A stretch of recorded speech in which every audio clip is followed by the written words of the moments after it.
Hello, everybody, and welcome to Hulu's official Paradise Companion podcast, episode 1. Here we go. Strap in, because here we go. I am your host, Ryan Michelle Bethay, and today we are starting off our podcast with, What's up? why are you here? What you talking about? You're not even in the episode. What are you doing here? I'm in the show. I mean, but not in the episode. We're talking about episode 1. You need to go. We don't need you here. Are you serious? You are superfluous to this whole operation right now. You're kidding, right? I am not. Get out. That's the rudest shit. Kick rocks. No, I tell you what, I'm going to ruin the rest of the podcast right now. Are you You serious? already are. You don't have to break stuff on the way out. No, go ahead. Here it is. Okay. Just make minute. sure you keep your feet off my couch. Knock this over. See? Go I ahead. told y'all. Talk not now. to. They can't hear you. This is the last time she's going to be on my show, Jack. Go on and Tell you limp that on much. out of here. Shit.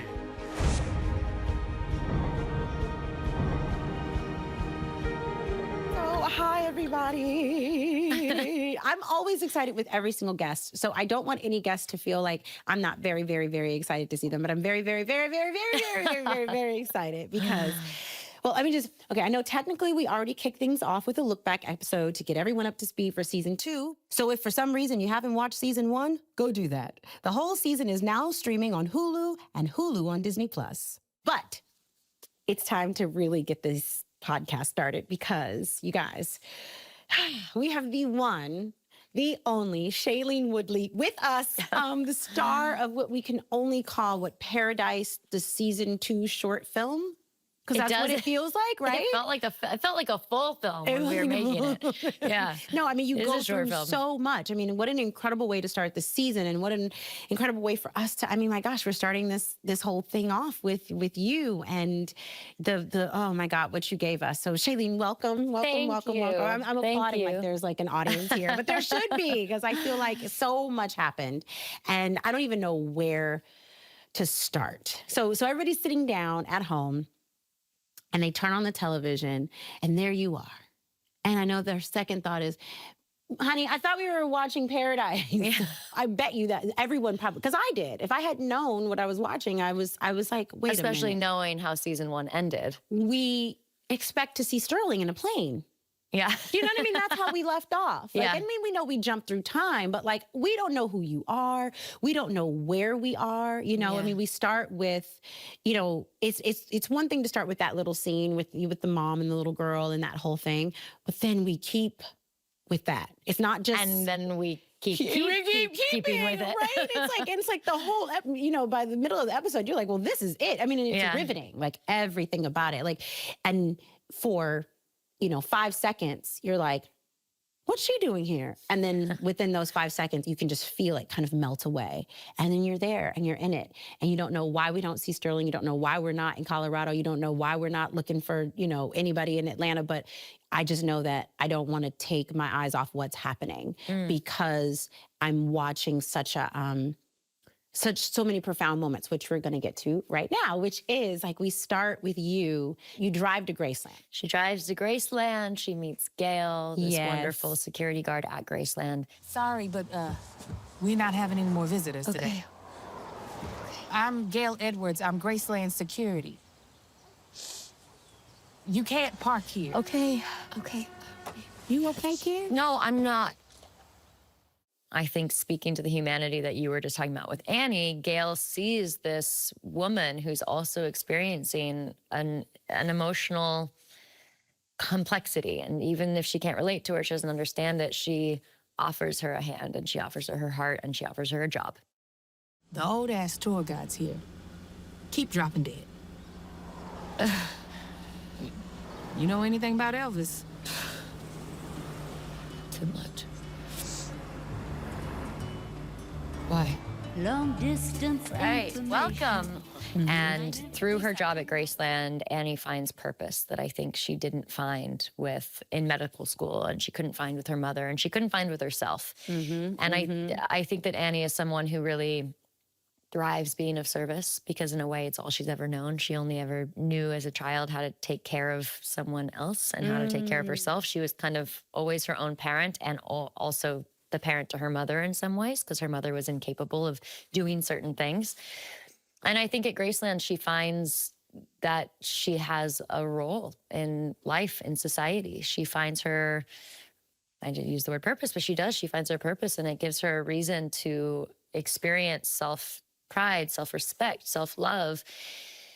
And then when the world comes crashing down, it's a really powerful moment where you see human will just come up from the depths of her soul. I think she surprises herself with what she is capable of. And because for so long before, you know, the disaster happened, Annie was in a state of constantly having to stay calm and constantly also having to think 10 steps ahead. And so in an odd way, all of the difficulties and challenges of her childhood and of her upbringing ended up being the gifts that saved her in the end and gave her that resiliency and gave her that ability to stay in the eye of the storm despite what chaos was literally despite the chaos that the world was experiencing around her.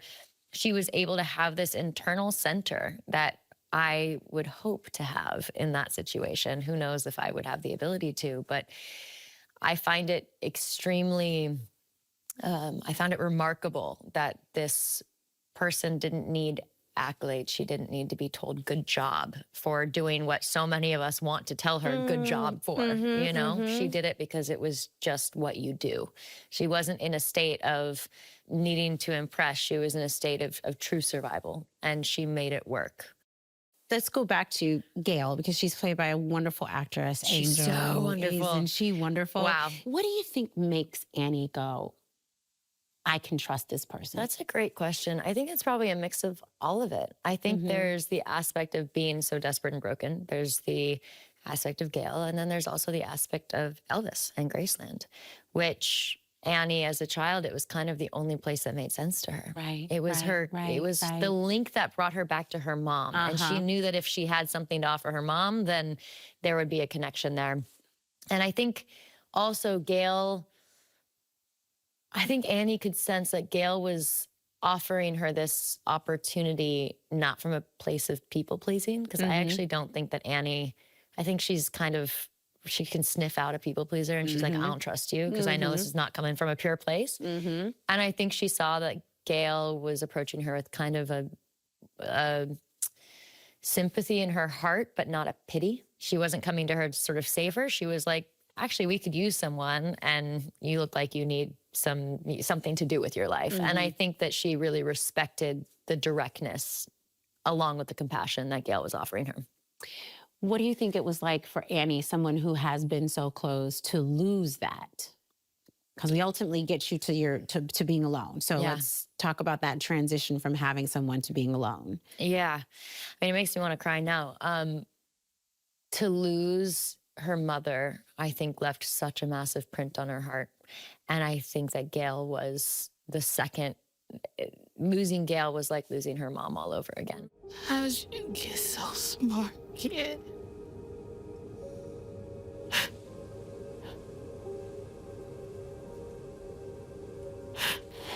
My mom was the smart one.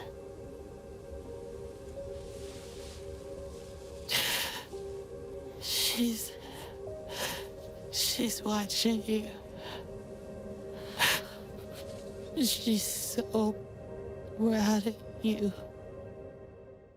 Gail is a friend, a sister, like a kind of mother figure. She's been alone and in a weird way, like there isn't intimacy, there isn't romance, but there's deep emotion. There isn't physical intimacy, but there's deep emotional intimacy between Annie and Gail. And to lose that and be alone again, I think just reinforces Annie's walls and reinforces like, how could I ever trust anyone again? Like, you've taken my mother and now you've taken the closest thing I've ever had in my life apart from my mother as an adult. How am I ever going to trust? And I think that is why she makes certain decisions later in the episode. Well, let's get to that, because for me, when those men come a-knocking,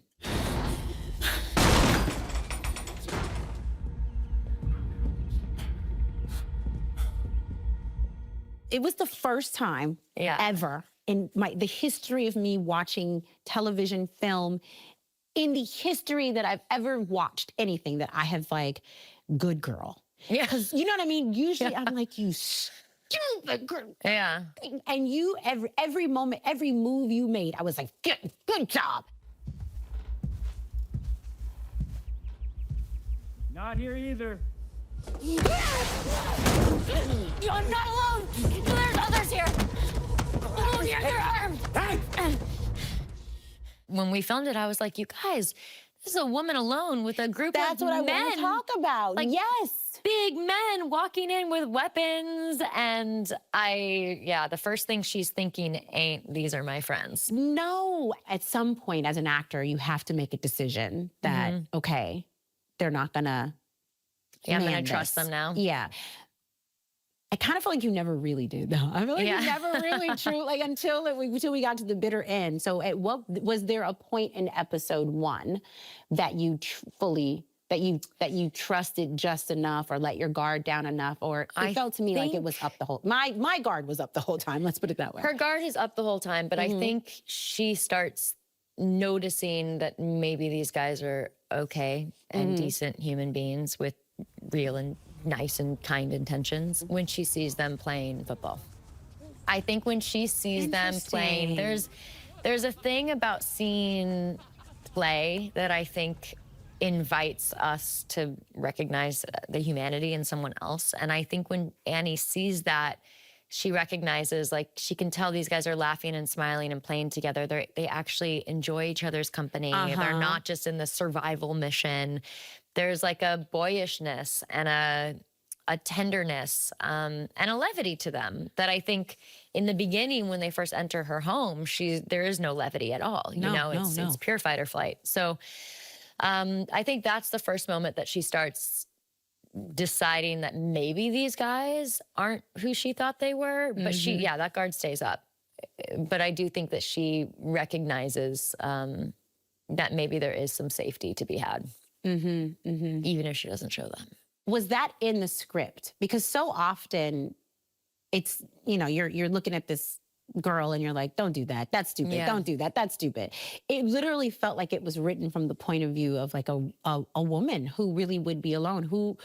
Did you help that? Or was it already there and you were like, good job, guys? I think it was there, but there was definitely, we had conversations that first day when Thomas and all of the guys come into the house where I was like, you guys, just with all of the men on set, I was like, look, she's not thinking they're going to kill me. She's not thinking they're going to ransack the house. She's thinking like they're going to physically violate her. That's just what she's thinking, because that's what every woman thinks in that situation. 1000%. It's like worse than even death at that moment. Your brain immediately goes to, oh my God, I'm not going to be able to survive the situation. And I'm a woman and there's 6 men who are now in my domain and there's nothing I can do about it. And so I was like, we have to treat this with a lot of tenderness and a lot of care, because this is a situation that every woman around the world will relate to when they watch this show.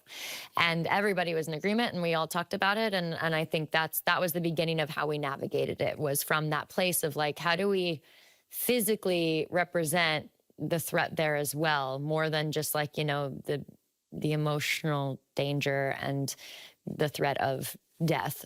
How do we represent the threat of being a woman in the world and being a woman alone in a home in that world? And more important, it's like, at the end of the day, you have such vulnerability and then you get even more vulnerable. Yeah. Because like literally the worst thing you can be in an apocalypse is pregnant. How does Annie... if anyone's going to be pregnant in Apocalypse, it should be Annie because of her medical school experience. Right. But yeah, I imagine the shock of going months without having a period and recognizing that she's pregnant. There's obviously no stick she can pee on. That's what I'm gonna say. She's just recognizing that she's pregnant from her physical symptoms. And I think it would be terrifying. And I think it was terrifying for her to look around and go, all right, I have barely enough food for myself. Right. I have, and they really, you know, they had to speed up the montages and they had to speed up the time. We actually filmed a lot more than what's in the episode. But we did show the progression of her getting pregnant, and as an actor to be able to go through that and know what that experience was like for her, the fear of, am I gonna die here alone as a pregnant woman? Am I gonna survive this? Am I gonna have a healthy baby? Am I gonna be able to keep myself healthy enough to provide for this baby what this baby deserves? Like all of the questions that go through her head. Very lonely, but I think also builds a strength and a more strength and more resiliency in this woman. I find her to just be an extraordinarily courageous and brave and remarkable person. You know, it's like she takes 2 steps forward and then she takes 3 steps back, right? And with Link, she takes this huge 2 steps forward, right? Yeah. And then when it comes to the do or die moment, she takes literally as many steps back as she can and she barricades herself in the room. Yeah. Hey, Annie, it's me. You in there? The guys are saying that we have to go, but I can tell them that you need another minute to get your things. Annie, I know this is hard, and I know that it's scary, but I really think that you should come with us. I really, really want you to come with me. I can't. What was going through Annie's mind when she was like, absolutely not? Was it terror? Was it fear? It was really hard for me to figure out because I was just like, why would she not go with him? Like, I was mad at her, you know? Right. But I think the only thing that I could come up with that made sense for me, for her, was that she'd lost her mom, she'd lost Gail, and she wasn't about to lose Link. So if she chose to lose him, at least she was the one in control, because Annie's entire life was her being out of control. And I think actually living and surviving alone in Graceland gave her an agency. It gave her, same as being a tour guide, it gave her a purpose, it gave her an agency. She was in control, therefore nothing could hurt her. And if she went with Link and something happened to him, it would be way too much to bear.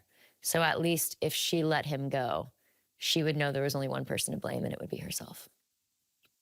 And it would keep her safe because she wouldn't have to be available to a challenge or an obstacle that she didn't choose.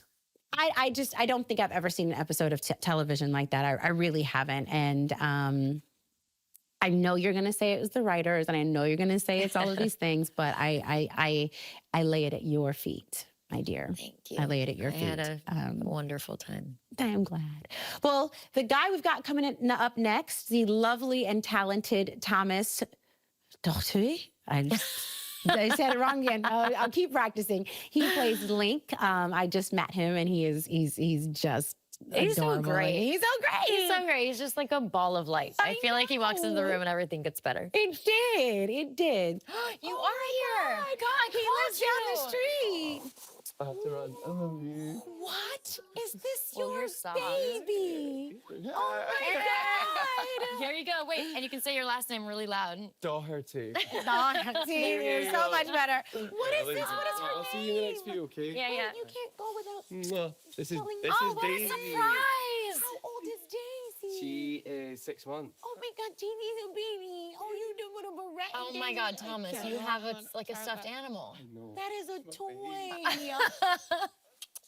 See you soon. If he had showed up at Graceland with that puppy. Yeah, it'd be a different story. He pulls up the puppy instead of the gun. Thank you, and I think we're gonna see you a little bit later. I don't know, a rumor. We just scratched the surface, so I hope you do get to come back and talk to us. Me too. I'd love it. Wow. Wow. You look really pretty. Oh, thank you. So, what do you think? I was wrong. I missed the beard. Ouch. And one for the prettiest boy at the table. Thank you. All right. Big thank you to our lovely host. Cheers. Hi, everybody. I'm just over here practicing my Irish. My Irish. I'm Well, I'm getting Scottish, so good. but it is Irish My name. Scottish. No, that was very English.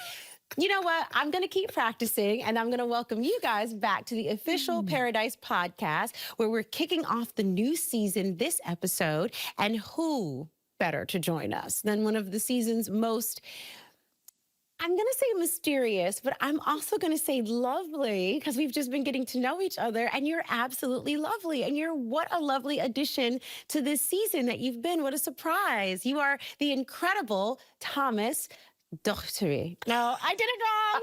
Dang it. Doherty. Doherty. Doherty. Doherty. Doherty. There you go. You know, if you whisper it, no one knows. No that one you're knows making a mistake. exactly, yeah. Doherty. It actually took me a while to learn how to pronounce No, it. it's not I swear to God, I didn't know how to do it. Did you have lessons? Did your parents give you tutoring lessons? Yeah, on my own surname. Oh. I started saying Doherty. Doherty. Doherty. It was just easier. I've avoided all of this. Oh, no, you have to say your name. As someone who, like, my mother made up my name. It's a very long story, but it's pronounced Bathe. And so sometimes you get to the point where they call you all kinds of things, and it's just Bathe. So you would think they're like baby, Yeah. Bethesda. But and I'm like, you're just adding Bethesda's stuff kind at of a this good point. one. I like Bethesda. Thank you, Bethesda. Yeah. I'm going to tell people it's Doherty and Bethesda. If you just whisper it, no one knows. See? Anyway, you play Link, and I want to welcome you to the show. Thank you. Well, everyone kept being like, oh, have you met Sterling's wife? And I was like, I met Sterling's pretend wife. Can't remember if I met his real one, but we haven't. He has so several pretend wives. He does. He has a pretend wife. He has a pretend mistress. He's all kinds of Pretend things. children. Pretend children. The first thing I do want to ask you is, how did you end up in this Paradise universe? Like, were you a fan? Did you think to how did it come about? Or was it just like good old fashioned, your agents are like, Yeah, on Tuesday you're auditioning for Paradise, and you're like, okay. I had quite a quiet period in my work, and I was auditioning a lot, and the Paradise came up for the character of Burly Man. Burly Man. And I was like, guys, come on. Like, come on. I'd love to be, but I'm just not a burly man. You know what I mean? I got little dangly ear. And they're like, no, do it. It's for Paradise. And I'd known Paradise. And so I went in, and then I met with John and Glenn. And I was like, really? They want me to do Burly Man? And so I did it. And I think it was John was like, have you done a lot of theatre? Did you like train doing theatre work? And I was like, yeah.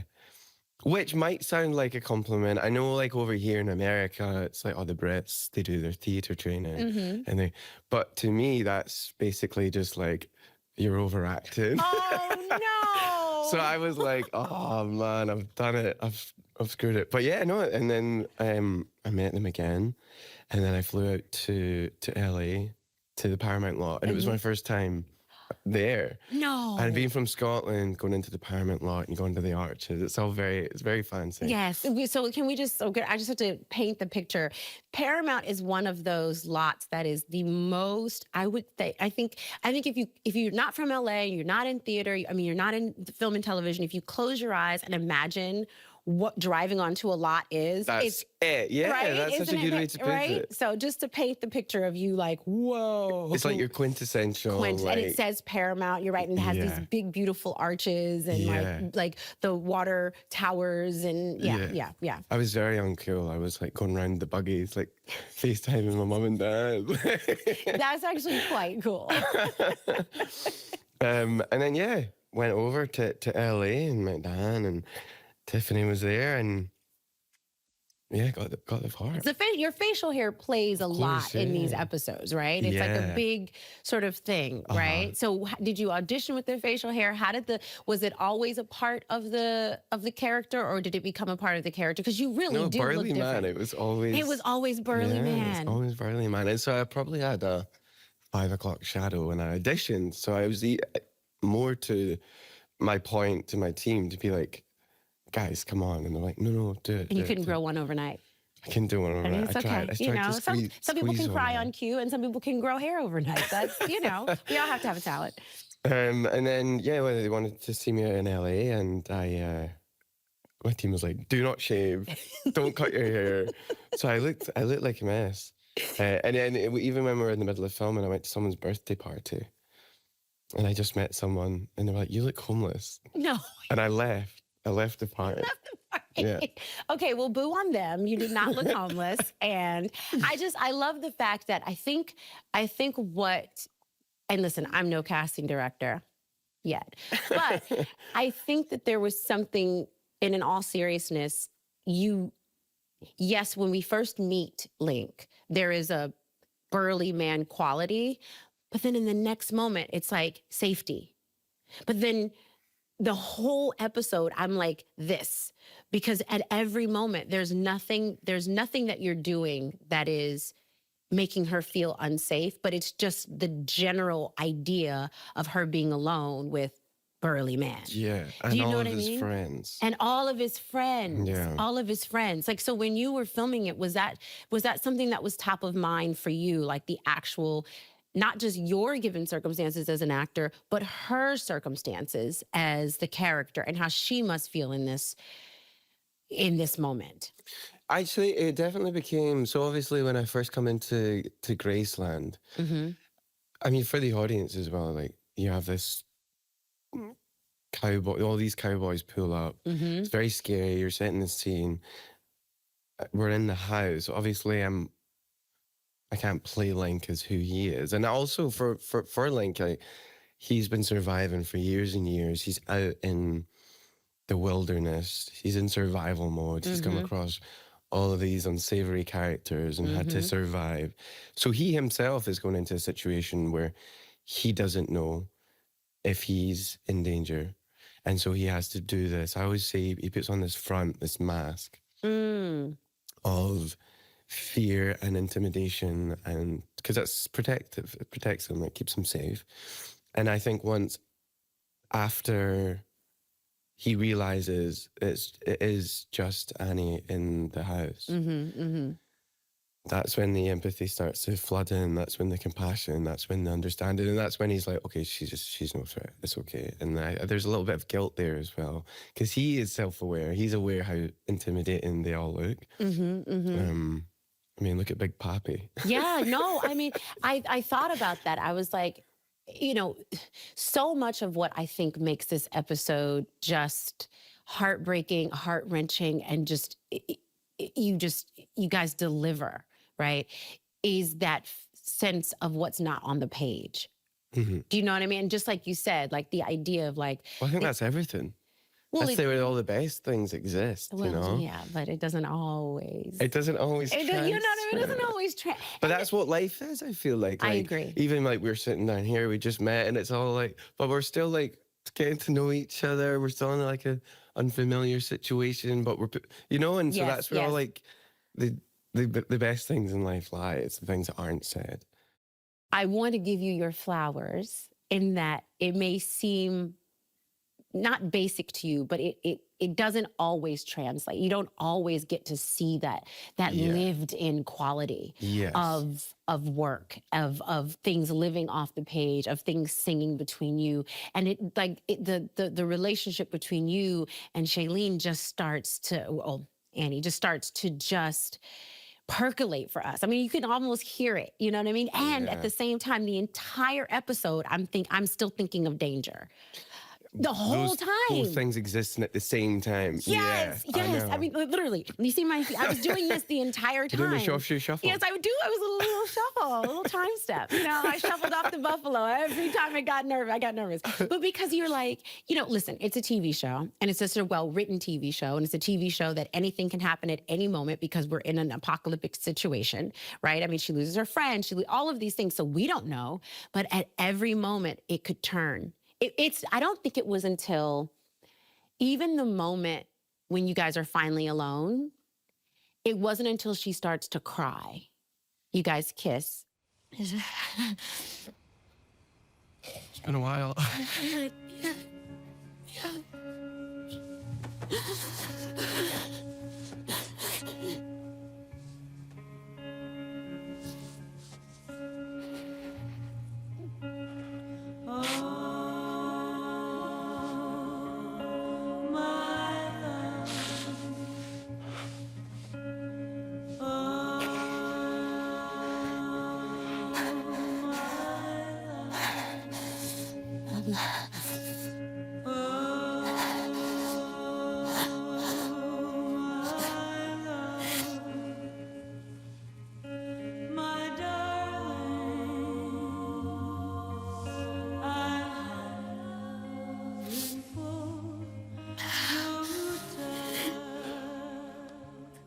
That was our first scene. No. Yes. You're lying to me. I'm not lying. John and Glenn. So, okay, bear in mind, painting picture again. Yes.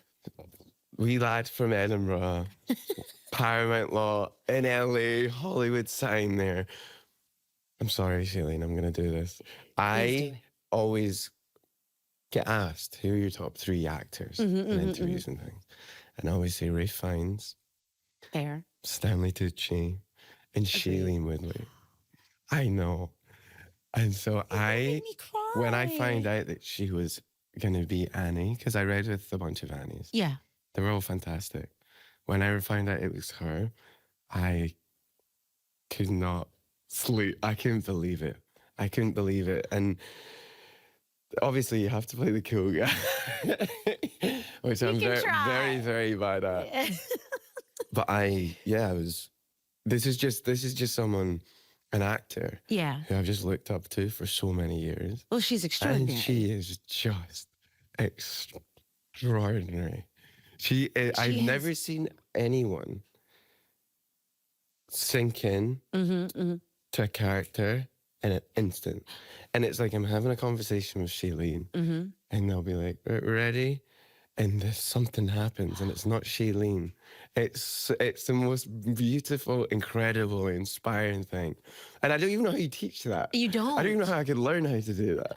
Well, you mean, let's not, you kind of do it too, sir. Oh, I mean, I've never had the pleasure of working with you, but I've had the pleasure of seeing your work, and it was. Well, it's because I was working with her. I don't know. Look at you. So anyway, so I was walking in, and I was like, wow. And that was the first scene. That was the I first had scene. one of my favorite actors in the world. The first 2 takes, I was like, wow. What did you do? Did you have to do deep breathing? Did you have to, like, I would have, I don't, did you have to, what did you do? I was meditating before. I was having to keep myself together. Because like the first would day, you do affirmations? First day, you can do this. You're enough. You can do this. You're enough. I mean, you know yourself. First day on set in itself is petrifying. You got the execs, you got the directors, you got this new character. Yeah, and the only thing you want to do is get in your car and drive away and be like, this is a mistake, bye, right? Yeah, you guys made a mistake. It's okay, we all make them. And then working with this artist it was intense. What was the question again? Sorry. No, listen, we can spend the whole, well, I guess it was because you were telling me that was the first scene, and I was saying that scene was that was the first time that I thought she's safe. And it wasn't until as the character, because we know how guarded Annie is the entire time, right? Which is, I think, what makes us come to love her so much, because we see at the very beginning why she's so guarded. It has nothing to do with the apocalypse. She was guarded from the very beginning, right? So we see her in this moment and we see her break down. And I think that's how, because at this point we are Annie is us, right? Like the whole episode, I'm like, Shay, oh, Shay. Shay's like the whole episode, right? And so when she finally cries in your arms, that's the moment that I knew you were safe. Yeah. You know what I mean? And I can't believe that was the first thing you guys shot, because it felt so, I mean, I keep using the word lived in, but it felt so incredibly lived in at that moment where she had this, was able, and my next question is, how did you feel as Link when she gives you that, or when she's that vulnerable with you? There's always such a tragedy with people having to become something to survive. And I think with Link, that's what he was living so inauthentically to who he was, because that's what he had to do to survive. And I think after all these years, for Link, this was the first time where he could let that down finally, and he felt safe. And that intimacy and that touch, he's not had that touch for so long. And that for him was his journey of it all. You're gonna make me cry. Oh my God. Okay. Hold on. I can't ruin this makeup. This is no good touch ups. Okay. All right. Let's dial it back. So yes. So that moment where you guys have that sense of physical touch, Yeah. you know, and she lets her guard down. Yeah. What was the moment that, and maybe it's several moments, but what was the moment that Link fell in love with Annie? I mean, I don't know if it was love at first sight because it's a lot going on at first sight, but what do you think those moments were? I think he falls in love with her from that touch, that first touch, because you can't love with a mask up. That's what I've learned from myself. You know, you can be in lust and you can do all these things, but you can't be in love. You can't be truly vulnerable. And love requires vulnerability. So yeah, it was that very first touch. Like I say, it was like touched and it just went all through Link, and it kind of fell apart. I love that. That's how we felt. Like, that's how I felt watching it. Great. No, you know, like, that's how I felt watching it. And then, you know, here we that's go. testament to the writing as well, and Dan. And I want to thank you for joining us, and thank you all for listening and watching. And we are really just getting started here. So strap in, buckle up, and stay with us next time for the second episode of season 2, where I think we may finally have a reason to talk to Sterling. I don't know. Who cares? But after that crazy season premiere, who knows what kind of surprises they've got up their sleeves for this season. Paradise, the official podcast, is now streaming. And stream Paradise on Hulu and Hulu on DisneyPlus.